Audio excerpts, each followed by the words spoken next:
I'm just going to jump right into it. You just jump right into it. I'm so excited. I swear to God, I will. It's just an honor to be here. Wow. Hi, Ryan Connolly. Hi, Hannah Ballard. Hello. Welcome to the Film Riot podcast. I'm Ryan Conley, and today on the show we have Hannah Ward. And Hannah is a fantastic actress that I've been lucky enough to work with twice now, from my short film Ghost House to my most recent short film Ballistic, where she played the lead. And she's entirely badass. If you watch the show or have heard some of my other podcasts, you've heard me sing her praises before. She's just amazing to work with and extremely skillful. So I wanted to have her on the show to talk about her career so far, the films that she does, and her take on acting, just her approach, her process, and everything in between. But before we get to that, I want to thank our sponsor, who is Sound Iron. They are a premium developer of virtual instruments and sample libraries for songwriters, composers, and sound designers. Whether you're new to music production or a seasoned pro in film, television, advertising, video games, or the music recording industries, they've got you covered. Sound Iron serves the best and brightest composers and artists in film and media today. And I actually did an episode on some of their stuff recently, which you can find a link to that by going to filmriot.com/podcast. Find this episode page and you'll find the link for that. But now I'm going to shut up and get into it with Hannah. Jumping in, what was your first gig? It doesn't have to be a paid gig. Just what was the first thing where you felt like, oh, I'm doing this? Oh, I feel like those are two different answers. I think the first gig that I technically did do was probably a student film, just to get some real footage. And I don't... Was it while you were in college, or...? I think it was either right when I had gotten out, or it was while I was in college. My last, I think, year and a half, I went to UC Irvine, and I put all my classes on 2 days, and I knew I really wanted to start auditioning, and so I put all my classes on 2 days and commuted to and from Irvine to make sure I could stay auditioning. So it might have been during college. It was during college for sure. But I don't remember what it was. That's probably on purpose. Just block it out. Block it never happened. Block it out.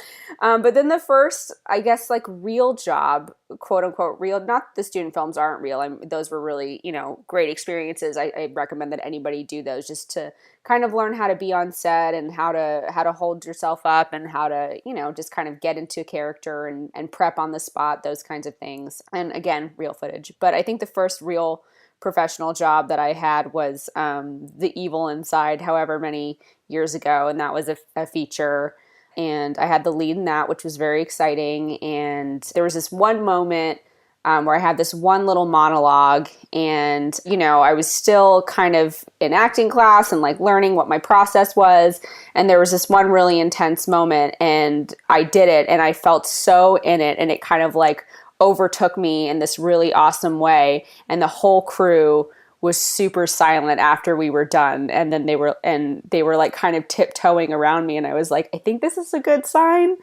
And then like she's actually possessed, guys. Right, exactly. And so then then after that, everybody was kind of like being delicate with me, and I was like, why? Like, let's go, let's do it again. And so then I think from that moment on, I was like, all right, I'm really doing this. Like, I'm committing. This is it. Let's go. Yeah, that's awesome. And you mentioned your process in discovering it. How did you go about discovering that? Was that like just a matter of project after project, acting class? What do you think helped you find what that was? And what is that? I think that I'm still finding it. I think that it's constantly evolving. And I think that for most people, for most actors, that is kind of the case, as I'm sure it is for directors and cinematographers. There's always new, yeah, for sure. Yeah, there's always new stuff that's making itself available to you. And for actors, we're always making ourselves available to ourselves, which sounds so crazy. But I think I just started at this new acting studio. I was at one studio for a long time that I really loved, and I grew there. And then I kind of bounced around a little bit to like improv and other things. And I just found this new studio, and everything there is sort of about everything starting from you. We have this idea of the character when we start with something. And I think when I first started acting, I was like, I am this other person, and I am, like, this isn't me. And I think that, the whole method ideology, I think that there's a lot of benefit to that. And I think that, I mean, obviously, Daniel Day-Lewis is incredible. A god, yeah. Like he is a god and, he can definitely do no wrong. And I think that there are merits to that. God, I feel like I'm answering this question so poorly already. But I think when I first started acting, like it was all about kind of like there was a pretension in the way that I was approaching things. Oh, sure. That's not, I think that's literally everyone when we start out. You like go way too far. Yeah, because it's like, I'm so artsy. And then slowly but surely, like for me, it wrote back into, wait, I just really want to give an audience an experience. And within that, there can be art. I love that. I love that, giving an audience an experience. Yes, exactly. I guess the best part of the process, and I think this is something that has been kind of consistent and just maybe has become a little bit less clunky over the years, is finding your way into a character, like especially if it's somebody that you don't super duper relate to. What is that person's point of view, and what is, like, how do you explain it? Like, you can have like a scene where it's an extreme of like a mother and a daughter getting in a fight over some sort of crazy circumstances. Not that is a crazy event, but well, it depends on the fight, I guess. It depends on the fight, yeah. But there can be a lot of things said that you're like, well, that doesn't happen in my life. This doesn't happen in my life. Like, I don't know how, if you're playing the mother or the daughter, how do you find your way in?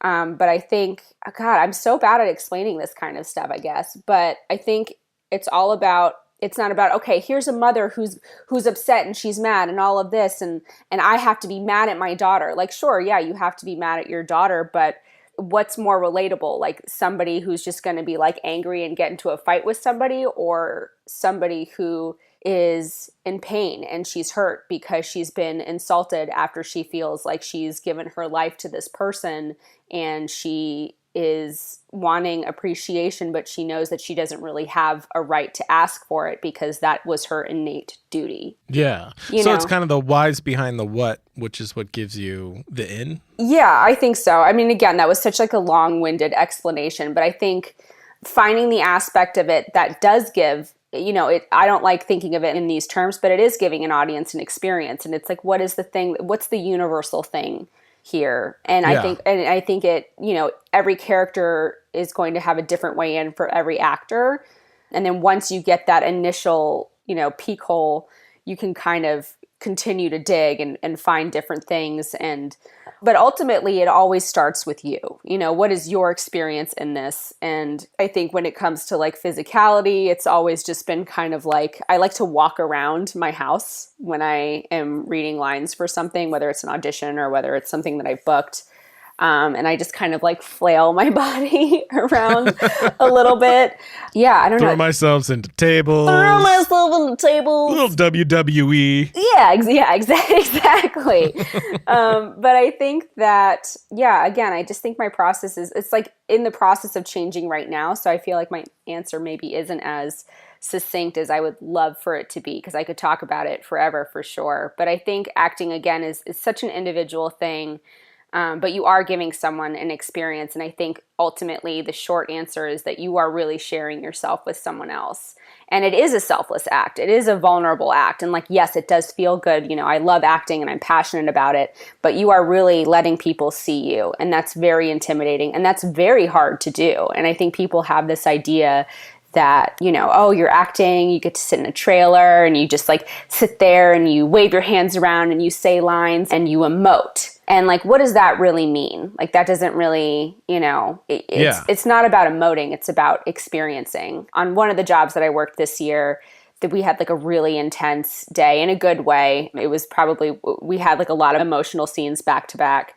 And the executive producer, we were in the car together and he was just like, how do you do that? Like, how do you just like cry? Like, do you just like think of something? Do you think of like your grandpa dying? Like, what do you do? And I was like, no, I just think about the circumstances and what's going on. And these were circumstances that I'm not going to give anything away because it's a project that's coming out next year. But, there are circumstances that were really hard for me to get into. A lot of them were definitely outside of my scope of understanding. But I found my way in terms of thinking of I wish it's hard to explain when I can't give the circumstances, but I did find a way was in. it like an experience you haven't had yet? Yes, it was a lot of experiences that I haven't had yet. And some of them were related to age. Some of them were related to just how specific they were. And that was a situation where I did a lot of research and I just kind of like flew into it physically on set. I had very little prep time for this project, which you kind of have to be able to adapt to. What does prep look like? Well, first, I have two questions. Okay. First one is with finding your way in with something that you don't have the experience in. Let's just throw out an example of, say you had never, fell in love before and then had your heart horribly broken by someone who just backstabbed you, right? So say that was the case and that was the scene that you're trying to portray. Do you find a parallel to that you have experienced and then use that parallel experience that you do understand to bridge the gap? You know what I mean? Or like, how are you relating to the experience you can't relate to? Are you finding something else that makes sense to tie it to that you have experienced, or is it something else entirely? Yeah. So the terminology for that would be substitution. So a lot of people will say, oh, fancy.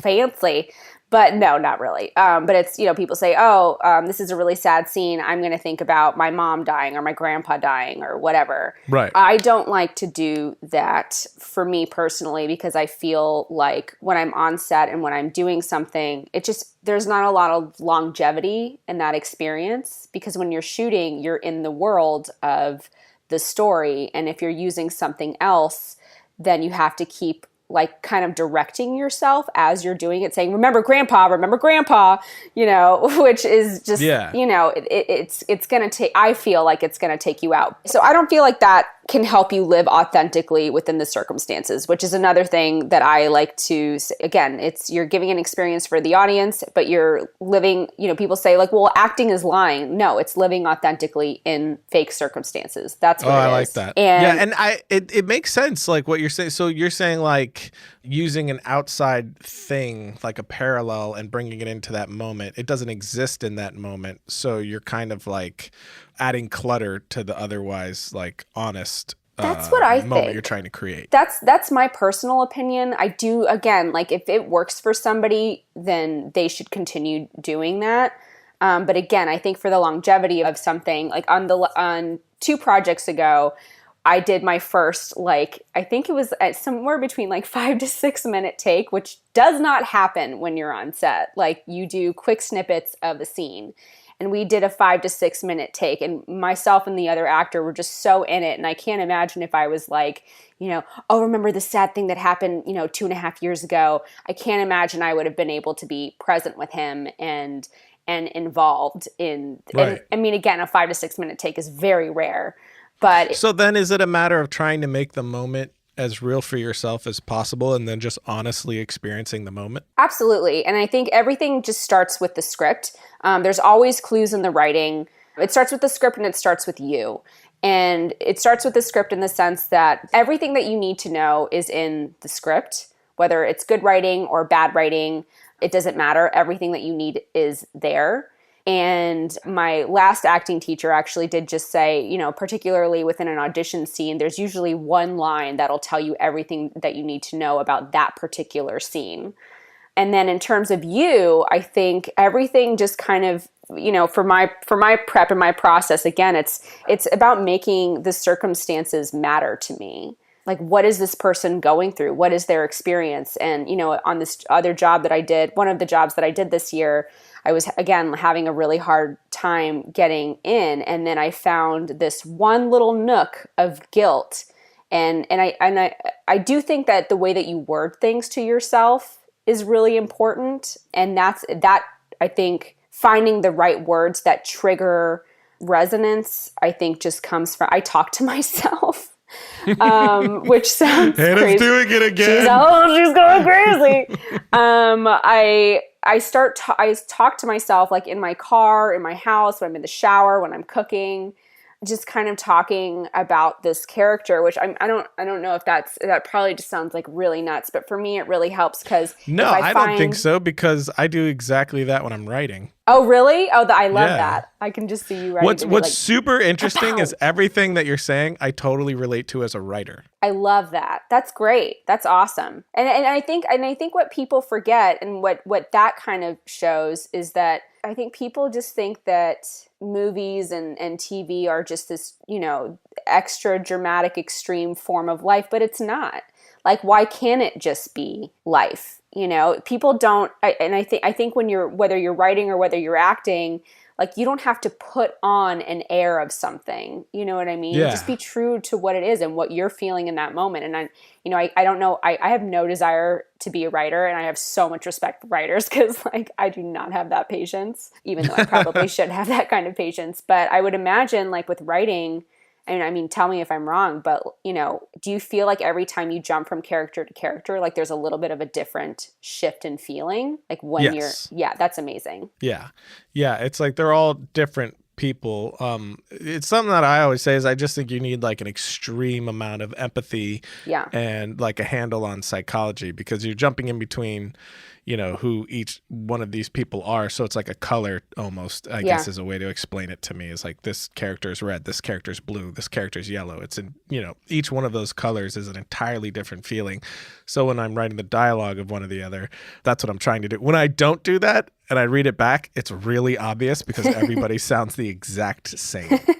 But and a also, couple of things that I do that help with that is like Ballistic, for instance, I specifically wrote for you. Like I knew you were playing. That's so crazy. That just blows my mind. But I knew you were playing Dana, so I knew how to write that. So it was a lot easier because I was, had you in mind. So I was specifically writing you and, Graham and Mark. And so it was, and then when like I'm writing 2 features right now and I, it doesn't really have, many people in mind for it. So it's like still pinning people, like, even if it's, somebody I know your personality, it's like, oh, this is a very Hannah character tossing you in there, or, my wife please. or my brother. Yes, please. Don't mind if I do. Or sometimes it's even like Mel Gibson would be perfect as this character. And obviously you're not going to cast Mel Gibson in a low budget movie, but I don't know what else he's doing right now. Yeah, might as well. Hey, who knows? Maybe. But it's like picking actors that Ryan Gosling, whatever, picking actors that you like and swoon. That helps me kind of try to make sure all their voices are different. Just actually having someone to pin it on, to have a personality behind, to keep it those different colors, I suppose. But going back to what you were saying about not bringing external experiences in. So with the example I was giving of that like broken heart scene or whatever, working with the director, what would be helpful to get from your director in that moment if him bringing in an external thing of like, oh, it's like this is not helpful to you? What would be the best way to collaborate with him or her in that moment? Are you talking about on set? Yes. Am I allowed to curse? Absolutely. Bring it. If you have not prepared by the time that you've gotten on set, you are fucked. So don't do that. If you have never, good Lord, that collaboration should definitely start before set. That scares me. That just like gave me anxiety. Just thinking about it. I can't remember which actor it was, but I think it was Gerard Depardieu, which I can say in a French accent, but I'm not going to because it's douchey. But fancy again. No, I'm not. No, but he says you work offset, and then, or I'm paraphrasing, but he says, but you're on set to play. You do all your homework offset, and then you go on set to play, and that's very, very true. If you haven't been in love before and you've got this character, no matter what the character is, like, you should be reading the script and you should feel very comfortable with this person's paradigm, their point of view, what is behind how they react to things. Like, all of that stuff should be in you and alive and full before you get to set. Because then when you get to set, that's your opportunity to play. Like, you kind of felt like little, in your homework, you play a little bit with physicality maybe, or some people play a lot with physicality or whatever their process is there. But when you get to set and you're in the actual environment that everything's going to be in, that is when you let all of that homework go and you just like touch and feel emotionally and physically everything that's in front of you. So in terms of like prepping for something like that you haven't experienced, I'll break, I guess, my answer down in two ways. Because again, there's no like one way to do it. I'm not really asking like what you haven't prepped, I guess. I'm asking like you have prepped, you're in the scene, but got it. You know, it's not landing quite right, and here comes your director to give some notes. I guess I'm wondering like what are some notes that are not going to help you because that external thing is not what's helping you in the moment and it's not how you operate, and what are some things like what's best case scenario, that things that they're going to say to you that's going to help you get to the place you need to get to like steer the scene where it needs to go, you know, those adjustments. Yeah.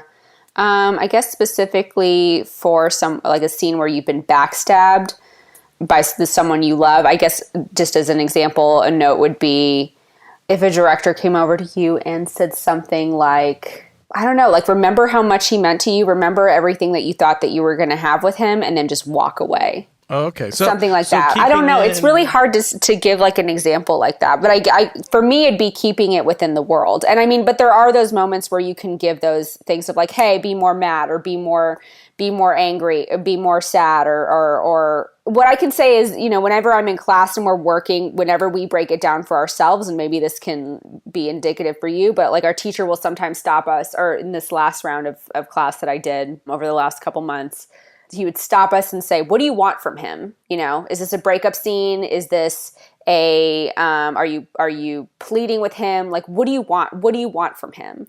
And I think everything does kind of boil down to that question. And I think for a director, they can definitely give, if they want to come over and they give notes or feedback just because the actor isn't quite hitting it, I think that would be a good place to start and to look. And I think if you ask that question of an actor, I think their mind will start spinning in a good way. Yeah, that's really great. I love that. Good. So when we were doing Ballistic, for instance, it was one of the moments toward the end where he keeps triggering the device in your head, right? And I remember the note that the main notes I just kept bringing over to you was reminding you about your past and your mom. So that's the sort of thing that you're talking, like, was that useful, helpful to you, or would something else have been better in the moment? No, I loved that because I think that was the moment where I was closest to, or Dana was closest to her mom. You know, that was I mean, right. I think her mom was always there, but I think that was the moment when her mom was kind of like just there with her, you know, because she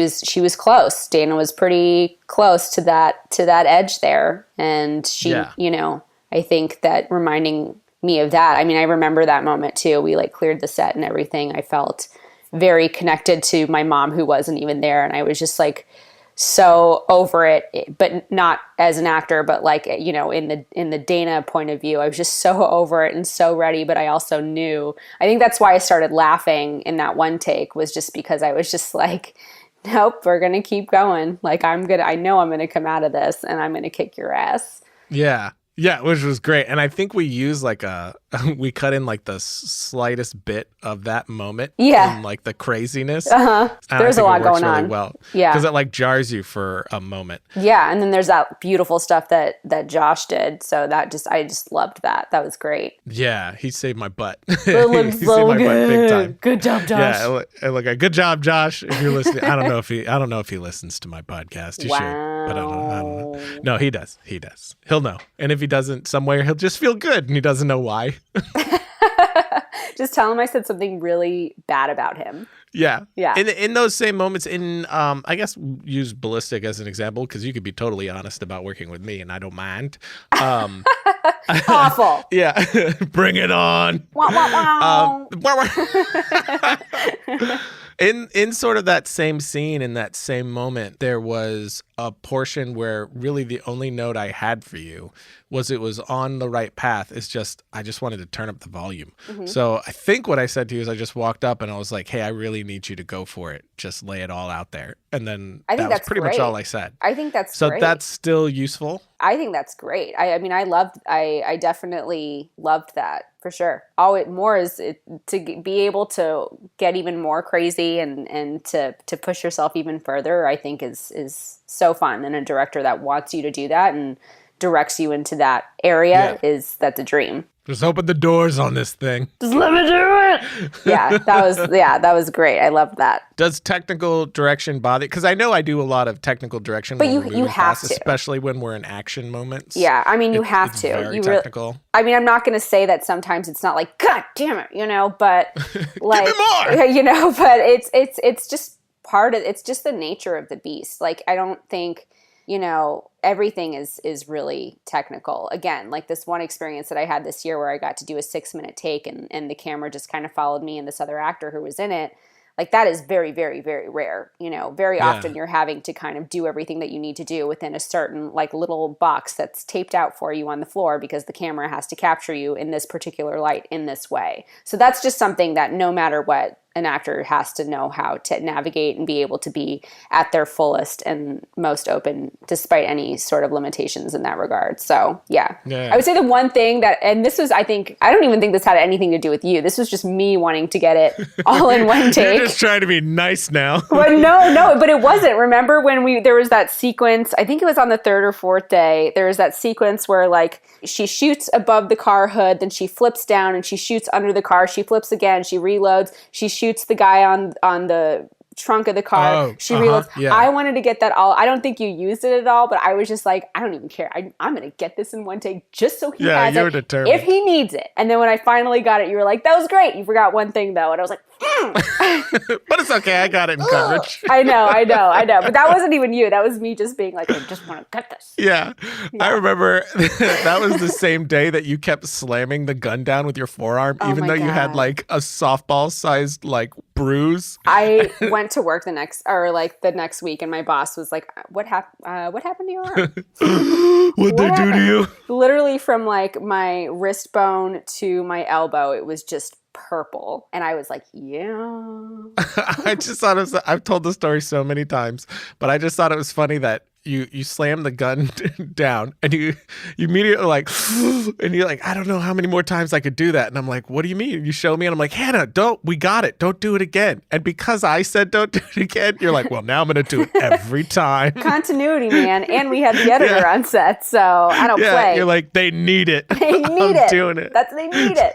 Oh, and that's another thing, by the way, that I will say.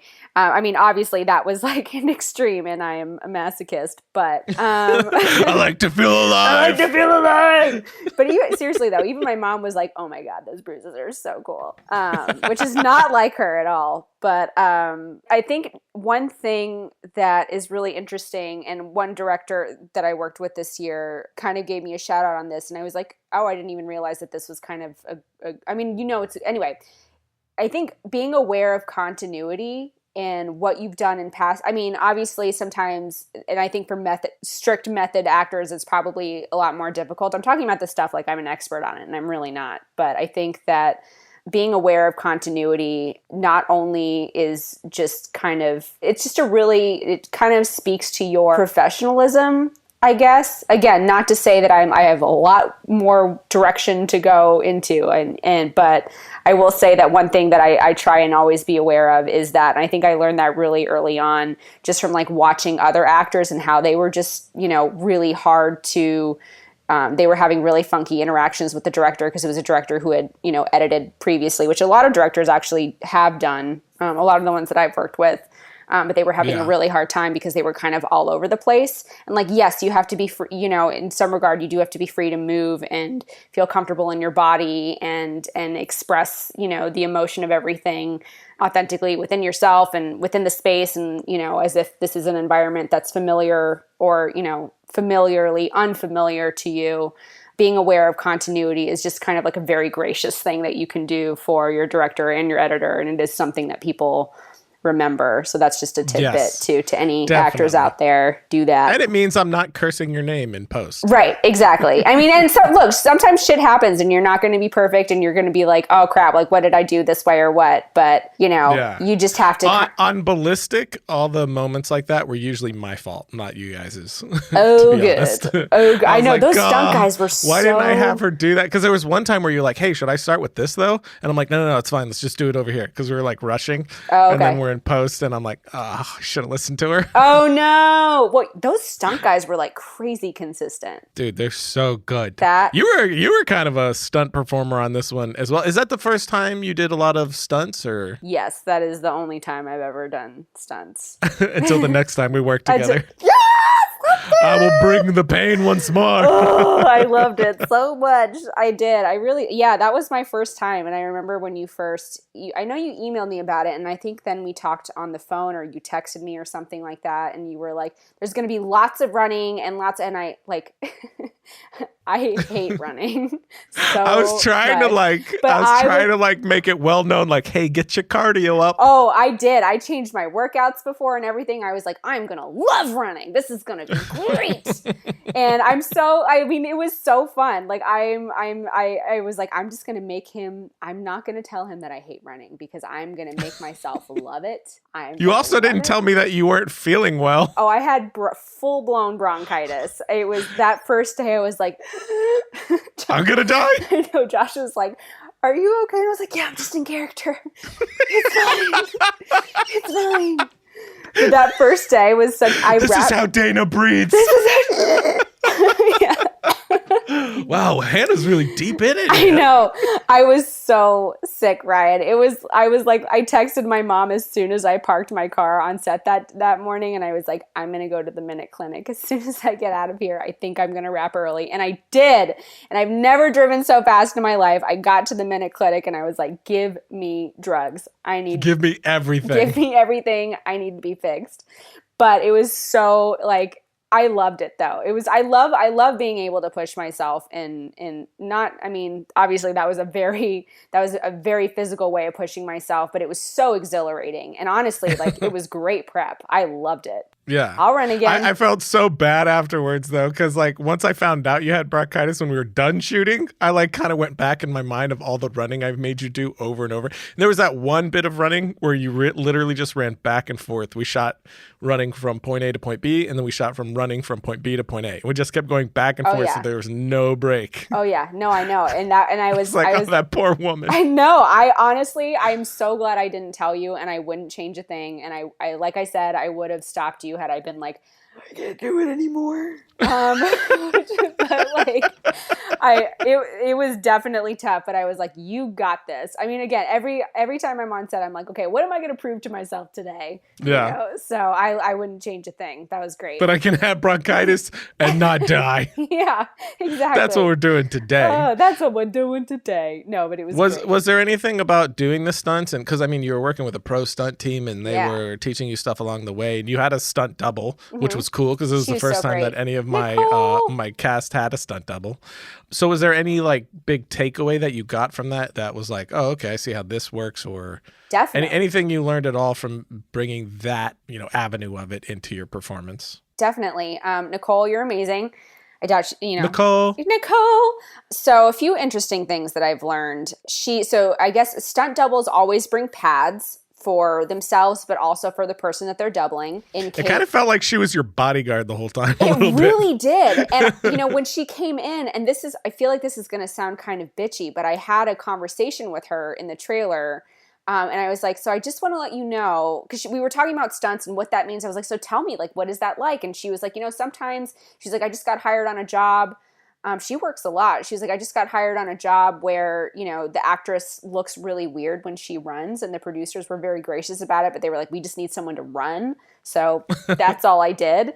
And I was like, well, I have to be honest with you. I really want to do everything that they're going to let me do, because I think it's going to be a really helpful launch, but I would love for you to teach me like how to fall and how to do this in a movie magic kind of way. And she was so on board. She was so helpful. She was not offended by that at all. And I was really glad that we had that conversation, because she would do that, and she would definitely, between her and between Josh, the stunt coordinator, they were both like awesome at making me feel, I mean, there were some things that I was nervous about. I mean, I don't think you used this take, but when I was sliding on the car and then got shot, when that thing got shot at me, it scared the shit out of me. But I was just like, we're going to do this. It's like riding a roller coaster. Oh, you mean the squib in your shoulder? That, I don't know if it was, I was like, Josh, am I going to feel it? And he was like, no, you're not going to feel it. And I was like, no, we used the shot. It's in there. Oh, you did? Oh, okay. So Yeah, I didn't it's know if just it was like me or literally Nicole.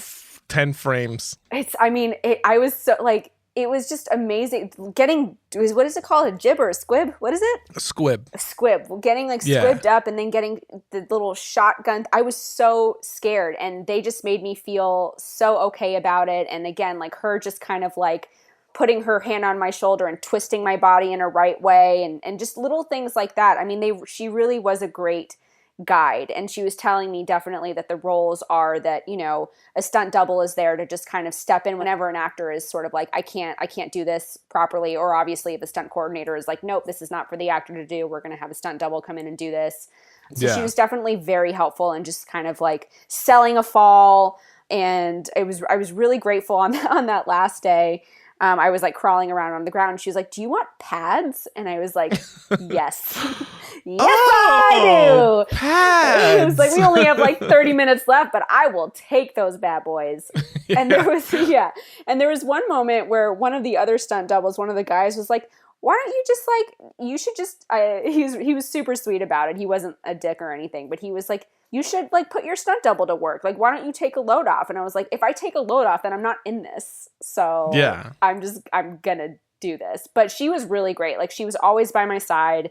And just anytime I had any questions on anything, it was super helpful. Yeah, she was awesome. Yeah, it was great awesome. having all of them, her and Josh, our stunt coordinator, because it's like, I've done a bunch of action stuff before, but I've only had stunt coordinators twice. And whenever I do action stuff outside of that without stunt coordinators, it's so stressful. Even asking someone to do just a basic pratfall, I'm always so stressed out because I'm like, is this okay? Are you sure you're okay? Nobody get hurt, please. Yeah, and I think him knowing also the line of like, this is something that an actor cannot do. This is something, you know, knowing that line, because of course I was like, I want to do all the things, and most things you kind of agreed with him. I think some things you were like, oh, Hannah can do this, and he was like, nope, no, she can't.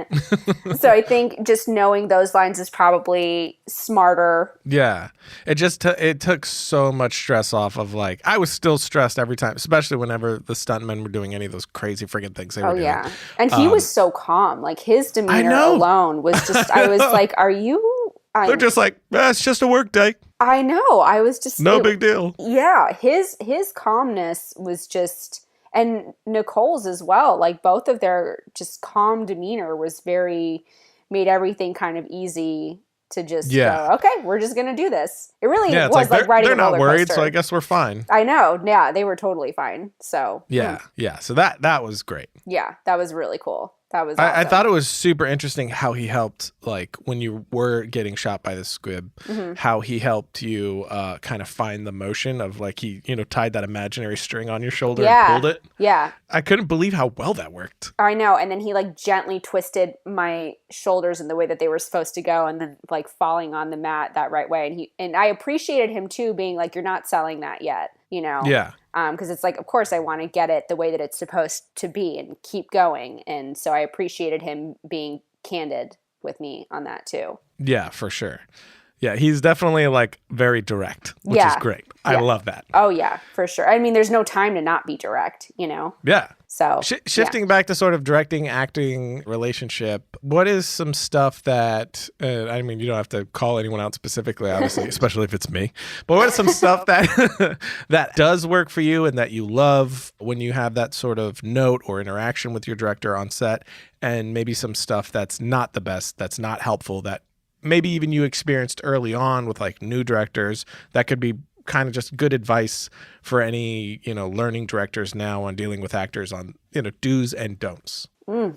Okay. Putting you on the spot big time.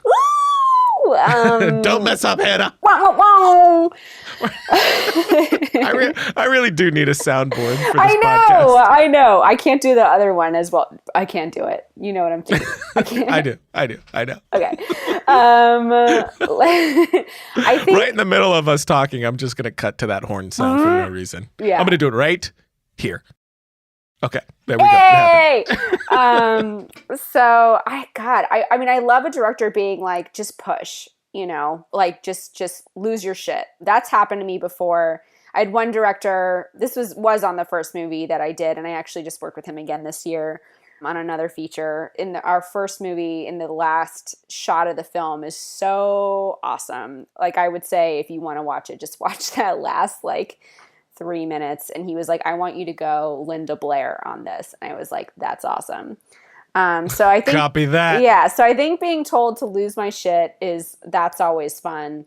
Like, anything that kind of encourages you to play. And obviously, you know, as an actor, be aware that that might be within the confines of some sort of mark, which is just kind of standard. But I would say, God, I really haven't had any. I'm trying. If I've had any terrible experiences, I've probably blocked them out. I know that there's been, you know, it's kind of your job as an actor to just be agreeable, and sort of translate the things that a director is saying into something that's useful for you. That's interesting. Could you give an example of that, of the translating? Like, I used to hate it when a director would say things like, be more sad, be more mad, you know, and I think that was me being pretentious, to be honest with you. I have grown a lot in the last few years, so I feel pretty comfortable being honest about my douchery when I first started. But I used to really hate that because I was like, what does that even mean? That's not dynamic. But I think it's our job to translate that then into, okay, I'm in this scene and it's upsetting and he wants me to be more sad. What here is going to make me move into that more, like, is this person is hurting, is genuinely hurting my feelings. This person is being malicious. Like, that's kind of the way that you have to translate it, you know? Yeah. I would say that's pretty much it. I think other times, I don't know. I maybe if a director, oh God, this is an awful story. This is really awful. Bring it on. I did a reenactment show once. This was a while ago, and you know, it was decent money, and they were going to fly me out to Virginia, and it was my first out of state job, so I was very excited.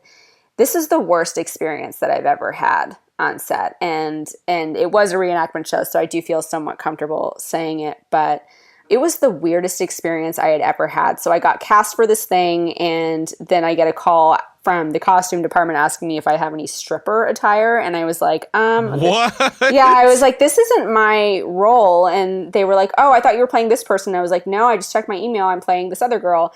And they called me back and they were like, no, they miscast you. You're this person, the one who has to be all strippery. And I, like, you know, I've never done full, like, nudity. I've done, like, implied, right. But I was just kind of like, and I knew what that character was. She, like, makes out with a bunch of guys. And I was like, which is something that, I mean, I think now, this is a reenactment show. It's a different situation, you know. And again, I think I was, like, maybe 22, 23 at the time. And so anyway, so I long story short, we get to the set. It's like, it's a nightmare. I'm super uncomfortable the entire time. I'm literally having, God, I hope this doesn't make me look bad, but I was definitely having panic attacks on the things that I was doing that I was, like, extremely uncomfortable with. No, I don't think that makes you look bad at all. That is totally understandable, especially because it's not what you signed up for. And you were super young. And it seems like there was nobody there helping you get comfortable or understand what was going on. Well, they had already booked my ticket. And I didn't know that I could say no after I found out that they had told me the wrong role. Which, like, obviously now I have the wherewithal to be like, no, I could have been like, sorry, this is not what I was told. I'm super not comfortable with this. So anyway, this is the part that was the worst. And this is the worst thing that I think has happened. A lot of times, like with acting, whether you're doing scene work in class, whether you're in theater, I come from, like, a theater background. So I very much believe in, like, you know, you go as long as the camera's on you. You go as long as the lights are up on stage. You know, you just kind of, you know, and I sometimes there's some really amazing things found in those moments. A feature that I did like 4 years ago, the director was, like, super awesome. And there was this one scene where she just, like, kept rolling on me. And I just got to do so many little things that weren't planned. They just kind of, like, happened instinctually. And I think most of them made them into the movie. And it was really awesome. Not to toot my own horn, but I was just like, I really loved this character. And I felt like it honored her, which again sounds like crazy actor speak. I'm getting sidetracked. Anyway, so this director, there was supposed to be this one guy. It's this plot where, like, this husband is really abusive to his wife. And I was the wife, of course, and the husband liked for the wife to have relations with other men while he watched. So God. so the other man that I was supposed to have relations with was super late, and this is in Virginia, and then he shows up, and they were just going to have a PA fill in for him, and I was like, wow, I feel like a piece of meat that's being passed around. So that was really awful. And God. I know this is an awful story. So then the guy shows up late. He's like, "Oh, sorry, bro, you missed your chance." And I was like, "I'm sorry. This isn't like a swingers party. This is like what? Like it was awful." Who said that? The guy who was supposed to play the man that I'm having relations with while my husband watched. So you can totally get rid of the story if you want to, and it's not helpful, or you can keep it, whatever. No. But it was terrible. Screw those bastards. Oh my God. Continue. So then the director was actually really nice, but so he spoke French, and I'm French as well, and I speak French. So we start rolling, and we get the take, and I'm, kissing this guy, and I think I was crying, or I think I started to cry. And we got the take. We did it like twice, I think. And then everybody in the crew was like, okay, those things like move really fast. The reenactment shows, they just go super, super fast. And then the director was like, well, let's just do one more. And I was just like, you've got to be shitting me. Like I'm in this I'm in like a bra and like and underwear. And there's just like this guy who's like shaking because he's never acted before. And I'm just like, why is this? Who is this person? How do they find him? Like literally this was going to be one of the PAs on top of me.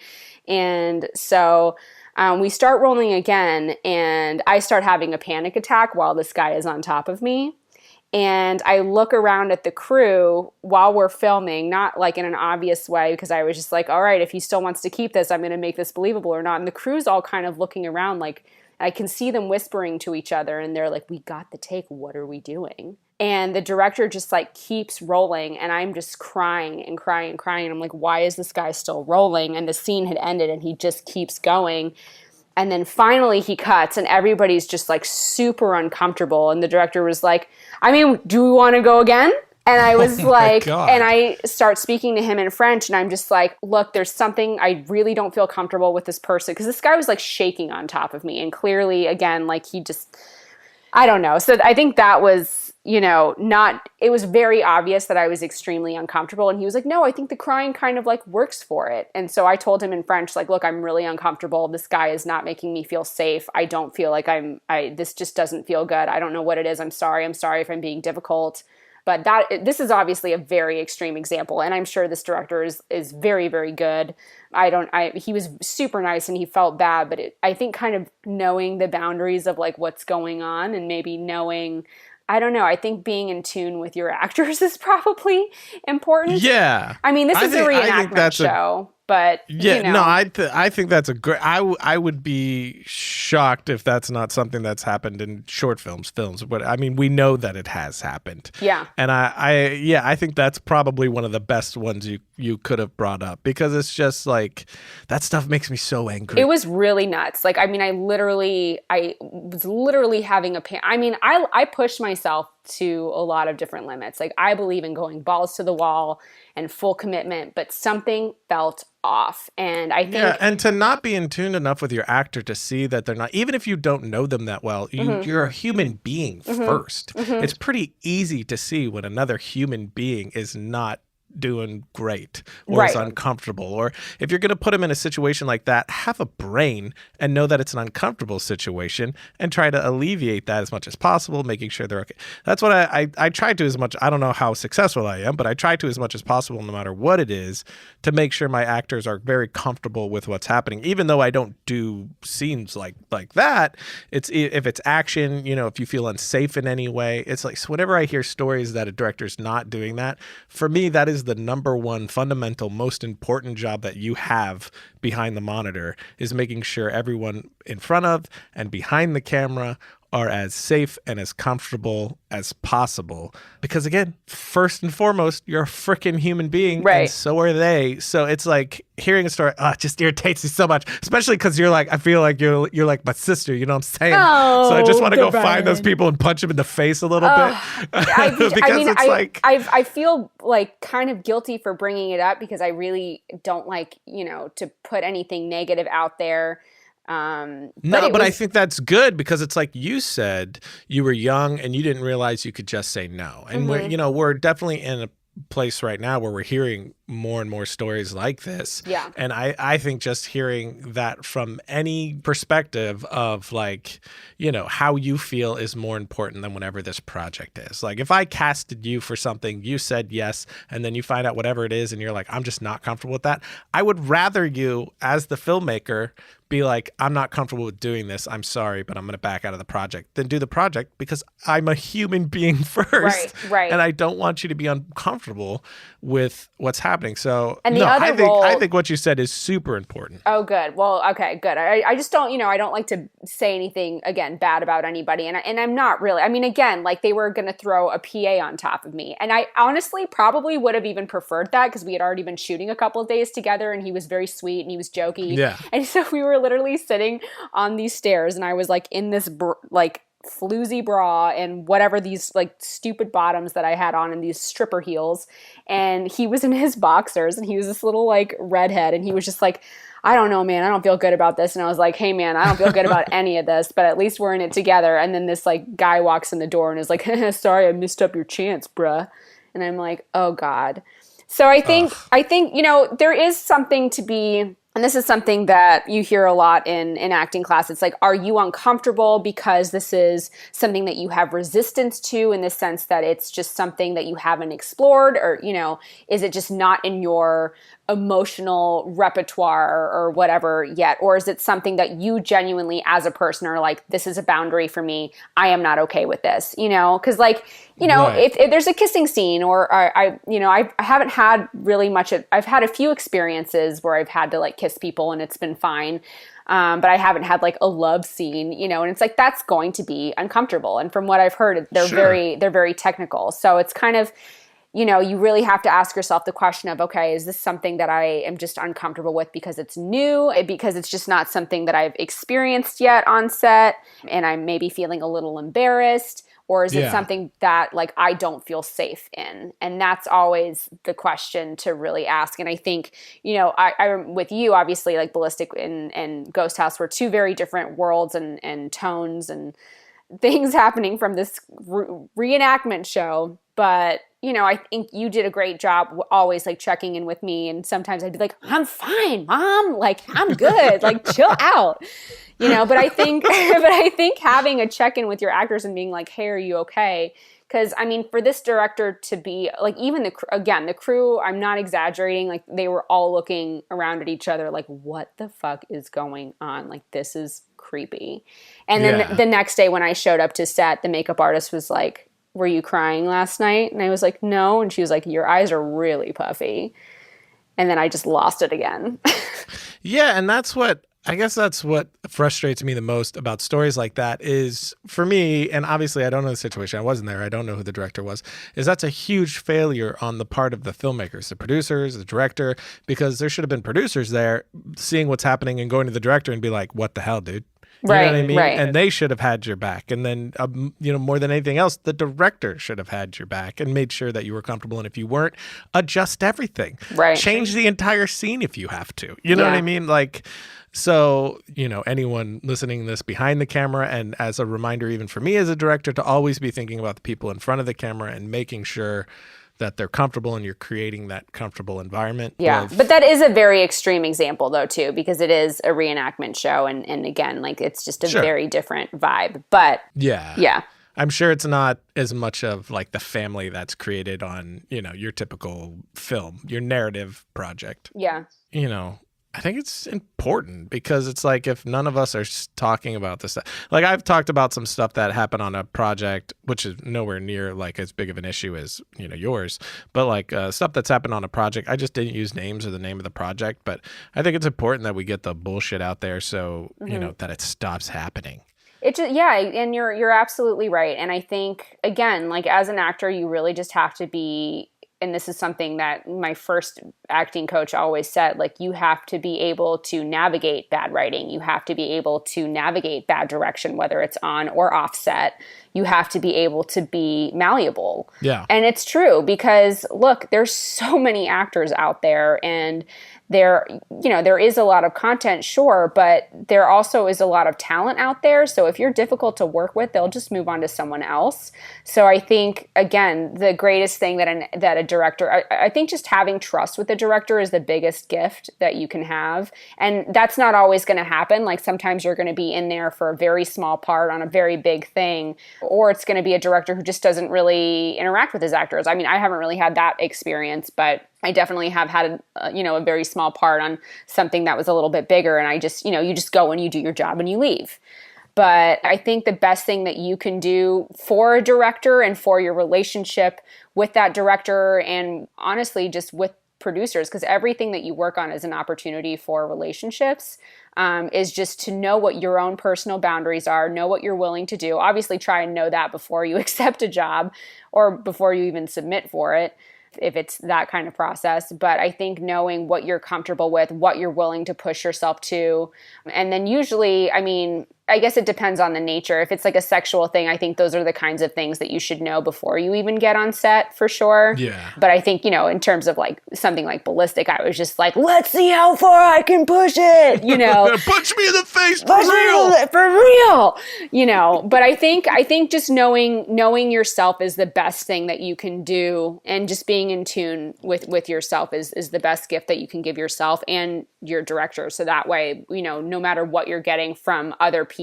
on the set, you can throw yourself into the work no matter what and be genuine about it. Yeah, for sure. And a question just popped into my head based off of you saying the other people on the set. Mm-hmm. I mean, so much of acting, from what actors have told me, because I'm not one, I never want to be one. I have so much respect for you guys. Screw that. Don't do it. I've done enough acting to know that I don't like it, but I've done it to know what it feels like to be in front of the camera, so I could have more empathy for my actors and all of that.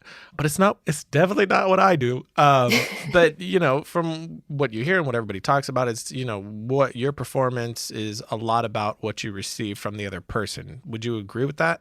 I agree with that partially, yes. But what's the second part of the question? So my question is, have you, I'm sure you've had the experience of working with an actor who's not, in it, or just doing a great job, or, not really, this is not what they should do. And you have to still perform even though you're not getting anything. Does that affect your performance, or do you have to just shut that out? And like, how do you navigate that when your sparring partner is not really giving you what you need? I mean, that's just auditioning. So that is a large part. That's a good point, because you're acting with, me reading lines like, and then they walk over there. Right. Yeah. So I mean, God, I don't think I have again, I feel like I'm failing the podcast. But I think this will never release. Oh! I think I'm trying to think of if I've ever worked with an actor who I didn't feel was, I mean, I don't know. I don't like saying whether actors are good or bad, because I feel like we're all our own worst critic, and I'm really superstitious, so I always feel like if I say an actor's a bad actor, then I'll become a bad actor. I have like a weird mentality, but I think with auditioning, like, yeah, a lot of the times, I mean, I will say a lot of auditions nowadays are self-tapes, but even then, like, you have to be able to be, you're doing your self-tapes with your boyfriend or with your mom or whatever else, and you have to kind of be willing to take whatever lack of gifts they're giving you. I think you just have to be able to still somewhat be reactive to them if you can, really listen to what they're saying. I think that that's what it comes from. It comes from not necessarily reacting to them and their essence, but more so to what they're saying. And then obviously when you get to set, you do react to everything, not just what, did I say that right? So when you're auditioning, I would say react to the words that they're giving you and really listen to them. Don't just react like physically or raise your eyebrows because you think you should. Like, do what feels authentic based on the words that are being given to you. But again, when you get to set, however they're acting physically or however they're acting emotionally. Like, that's all stuff to take in. And I think if you're working with someone who's maybe not as authentic, there's always stuff to play with. I think that's my whole motto of this whole thing. This whole podcast is just like, there's always something to play with. There's always room to push, unless it's really a boundary that it's, like what we just talked about earlier. Yeah. So it's just pretty much mining whatever you can grab onto. Yeah, exactly. And again, like auditioning, auditioning sucks. Like, it really sucks, but it is, that's the job. That's what being an actor is. And you really have to be able to you have to look at it as, this is my little opportunity to act today. This is really exciting. And you just kind of, it's just honestly just throwing yourself into whatever you're getting, because you can always make an excuse. But if you do that, then you're probably not going to commit fully.